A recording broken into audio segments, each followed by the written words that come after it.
Si Joshua ay pang-anim siya sa 8 magkakapatid. Ipinanganak siya noong 1998, September 13. Nabinyagan siya kung kailan yung ibinaba ang Kwasay Parish ng Kaypumbo. Siya yung unang batang bininyagan. Nakita niya yung paggalaw ng lola niya, ng Inang Puring. Sumasamang magrosaryo, sa Tita Minda naman sumasamang magsimba. Hanggang sa dumating yung punto ng kanyang pag-aaral ng elementary. Hanggang sa nagsakristan.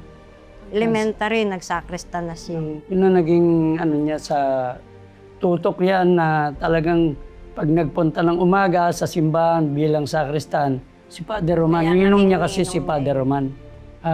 Kare-kare sa umaga, dala na yun sa mga baryo, sa binyag. Kung umuwi rito, gabi na yun. Tapos Lunes, papasok, gano'n. Nagkakilala kami ni Jawo 2015 nung pumasok kami ng seminary.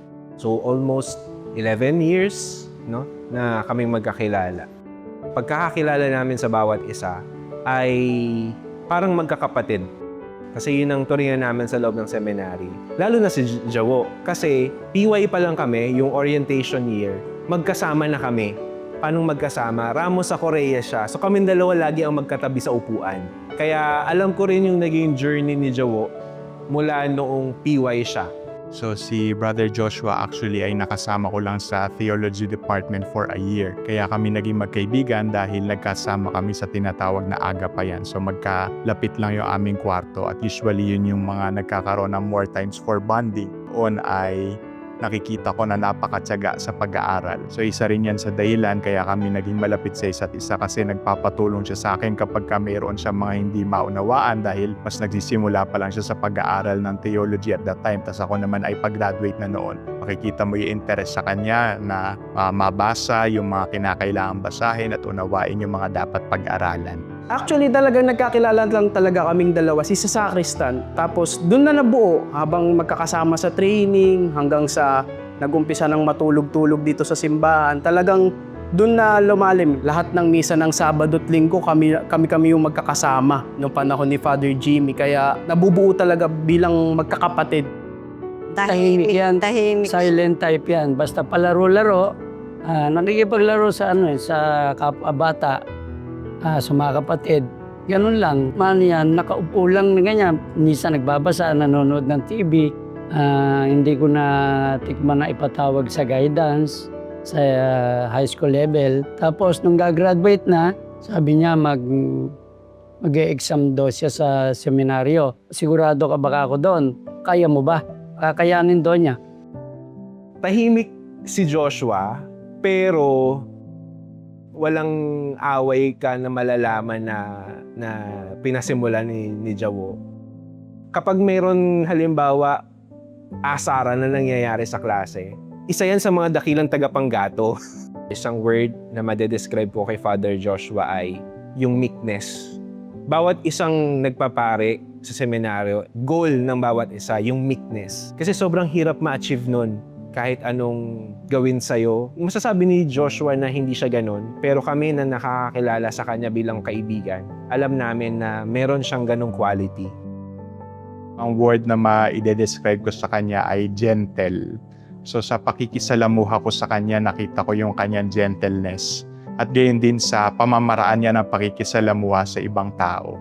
Parang bihirang-bihira ko siyang makita na magalit, mainis, at kayang-kaya niyang hawakan yung sarili niya kung siya man ay mayroong kinakaharap na sitwasyon na hindi ka nais-nais. So during the time na siya ay nasa seminary, so napakarami rin niyang trabahos na ina-accomplish, siya ay worker, pero ginagawa niya yun silently. So hindi siya sikat na tao dahil siya ay napakagaling. Pero yung kanyang striking characteristic really is that kapag meron kang pinagawang task sa kanya, he will accomplish it even though kahit na low-key yung pagkakagawa niya nito kasi nga very silent worker siya. I-describe ko siya na malalim. Pag nagsasalita yan, hindi basta-basta nagsasalita yan. Pinag-iisipan niya mabuti. Lahat. Kilos, salita. Sa nakita ko sa throughout nung magkasama kami sa seminaryo, laging nag-iisip yan ng malalim, hindi basta-basta. Tatay, kung sakali ba't ako'y lumabas? Ano ang magiging damdamin niya? Sabi ko sa kanya, siyempre masakit. Kung ang titingnan mo naman kako, ay nababawasan ka ng pagmamahal. Kukunti ang nagiging kaibigan mo sa labas. Pigil na pigil yung barkada mo, pigil na pigil yung lakad mo, pero kung ikaw ay maging ganap na pare, gaano karaming tao sa sabong sambayanan na magdiriwang at magmamahal sa iyo. When approve na po kaming 8, oordinahan na kami. Doon lang ako nabunutan ng tinik sa puso ng kaba. Isa sa pinaka hinahangaan kong qualities ni Reverend Joshua ay yung perseverance. Ang dami ng pagkakataon sa buhay ng PY pa lang na gusto na niyang lumabas. Nasa philo department kami, college kami.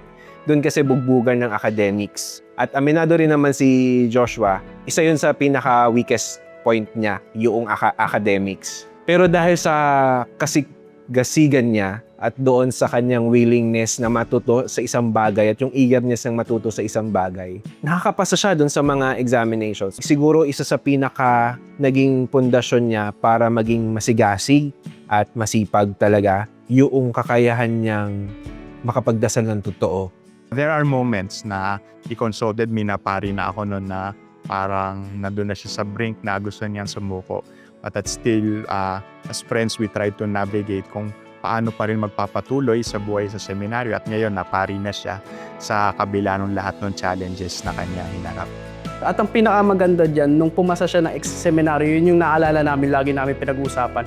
Lumabas yung result ng exam niya is Pasko ng Pagkabuhay. Napakaganda nung eksena na yun kasi syempre, nakakatuwa kasi bilang kaibigan, nakapasok siya ng seminaryo. Ordination niya pa lang sa diakono, masaya na ako. Syempre, nung magiging pari na, sobrang saya kasi nga, pag nag-uusap-usap kami ng mga dating sakristan na magkakaroon kami ng paring kaibigan, di ko mawari, naiiyak. Ngayon parang nararamdam ko, naiiyak ako dito sa interview. Kasi hindi biro hindi biro yung mission na gagawin niya. Sa gitna ng mga pagsubok, hirap, alam kong magbubunga naman yun. Kasi pinagtiyagaan niya at pinagkatiwala naman niya sa Diyos kung ano yung ginagawa niya ngayon. Isa sa naging niya sa akin is, sumunod ka kung ano yung sinasabi ng Diyos sa'yo. Naging inspirasyon ko dahil yung buhay panalangin din naman niya. Kasi hindi naman nagdidesisyon yung tao na yun ang hindi nagdadasal.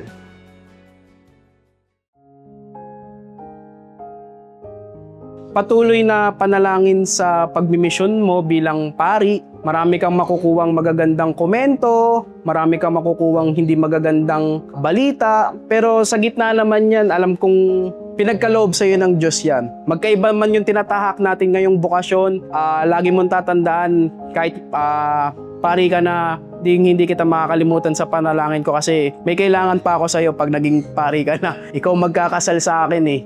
Yan na lang yung inaabangan ko. Kaya sana maging faithful, yung panalangin, lagi mong uunahin. Then, pagdasal mo kaming lahat, lalo na yung pamayanan ng kay Pumbo na natutuwa at nagagalak na magkakaroon na naman ng bagong anak na pari yung ating parokya. At good luck sa journey.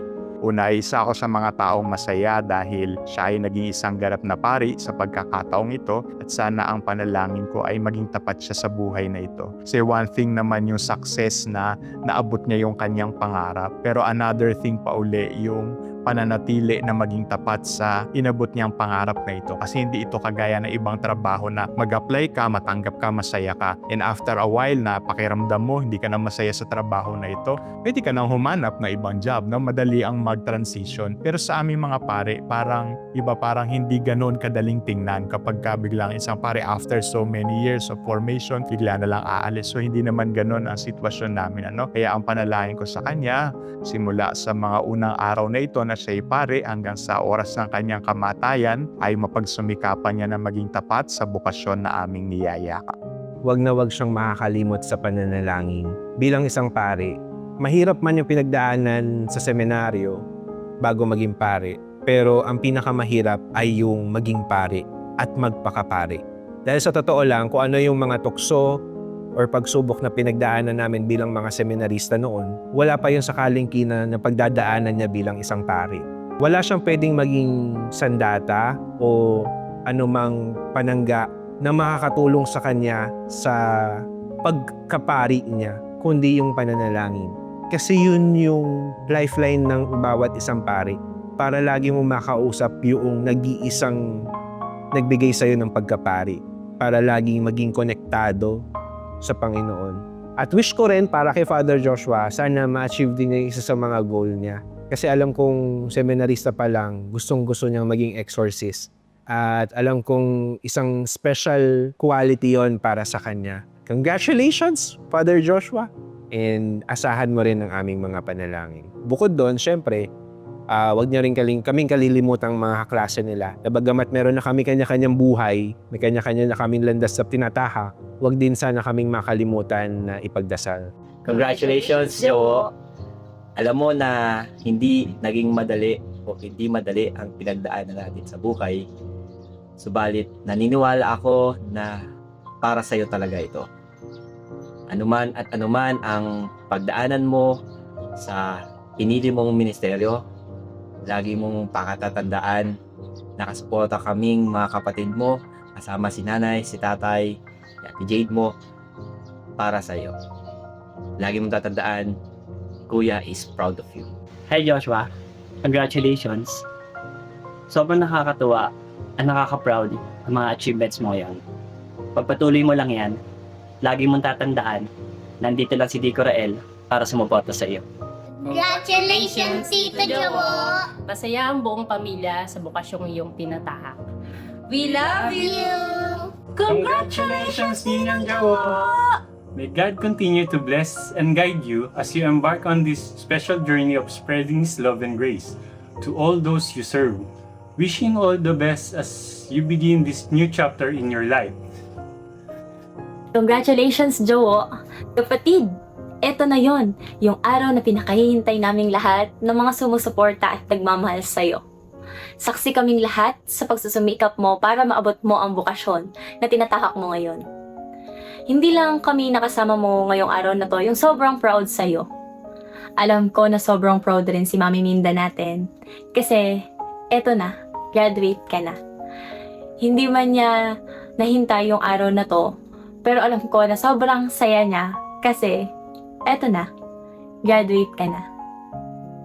Congratulations ulit, Jowo. Andito lang kaming lahat, nakasuporta palagi sa'yo. We love you! Congratulations, Kuya Joshua! Finally, nandito ka na. Always remember that we got your back. Fighting! We love you! Congratulations, Kuya Joshua! Gagraduate ka na. Tutupad na yung pangarap mo maging pare. Ang message ko lang sa'yo is, nandito lang kami, patuloy na magmamahal at susuporta sa'yo. Yun lang. Congratulations ulit! Congratulations, Tito Jowo! I'm so proud of you. I love you! Hello, Jowo. Congratulations, anak. Graduate ka na. Dalangin ko na sana ikaw ay maging matatag sa iyong sinaharap. Sa bago mong journey na papasukan na yan, sa iyong bagong pag ikaw ay nag-graduate sa bagong papasukan, maging matatag ka sa mga nasa labas na. At sana, isama mo lahat kami sa iyong madalangin, anak. Lalo-lalo na ang sangko. Mami Minda, yung mga ano nila. At Joshua, na ikaw pala nag-graduate na. Hindi ko alam. Ngayon lang sinabi sa akin. Kaya tutuwa at natutuloy mo na ang pagtatuwesyon mo. Dahil niya lang at ako, hindi makakarating sa iyo. So, congratulations at sa ating mag-ingat ka. Huwag na sana tayong dalawa. Tayo salamat. Maging isang mabuti siyang pare. Basta sabi ko nga, maging isang simpleng pare siya. Yun lang ang pinadadalangin ko sa kanya na sana hindi magbago ang kanyang ugali. Reverendo Father Joshua Alparo Reyes, taglay mong ang pangalan ng ating pamilya. Ang tinuntungan mong kalalagayan ay hindi pangkaraniwan at hindi lahat ay pagdakay pwedeng makamit ng iba.